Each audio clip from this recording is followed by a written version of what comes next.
All right, Joel W. Brister, and we want to continue with our cutting and prepping. And I want to do one more thing here about the cutting before we get off of this. I had this thought for you guys just starting out. How do you cut your pipe? If I want to measure something, if I want a piece of pipe 6 inches, and that's what I've marked here. I made a mark at 6 inches.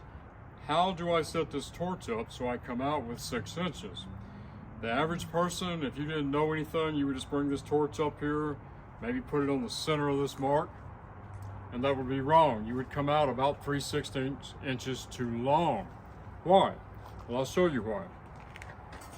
If you take a straight edge and put it across your bevel, and you take a tape measure, and you measure this from the edge of the bevel where it starts in on a 30-degree angle to the end of it, on this 12-inch standard wall, it's about 3/16 of an inch.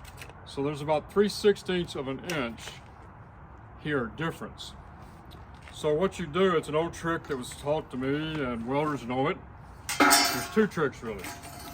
The standard one that you see a lot of people do is they'll take a striker, a square one like this, and this is the best striker to me.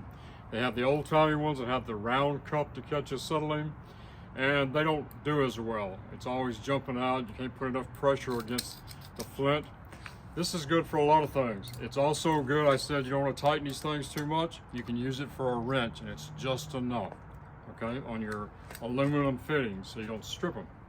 And I can take the back of this and I can transfer off of this tip straight down until I'm in the center of that mark.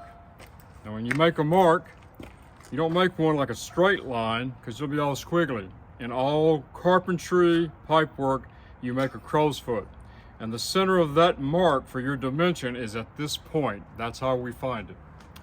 So I can take this striker and I can come out pretty close.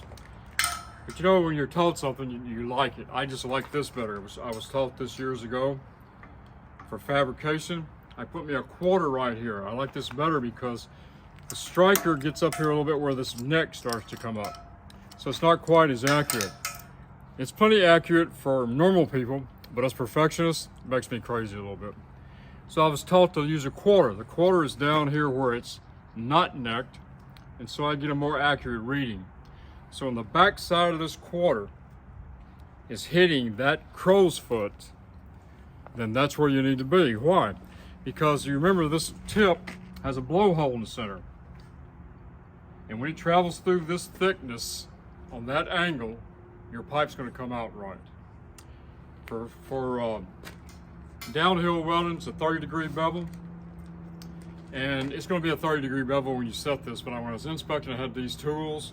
And this is a tool that shows me what degree it is. If I walk up on your job, I'm supposed to check and see what angle you have. And the two angles we use in pipe welding are the 30-degree for downhill welding, pipe welding, and we use the larger one, 37.5, when you're doing LH and plant work, or that's what most of the codes call for, okay? So our angle's good, this is good. We measure our 6 inches, and this is where you want to put the tip. So when it goes through that pipe on an angle, and it's going to travel at 3/16, it's going to come out, and it's going to be, I mean, right there. Now, what do you do for spacing on downhill pipe? If you're TIGging, you may take out so much for the space. But this one, downhill, by the time you face this with your grinder, you're going to knock some of this back. And by the time you clean them up, and you put that 16th to 3/32 space, and you weld it, when you weld it, it's going to compress back, and it comes out right there within a 16th.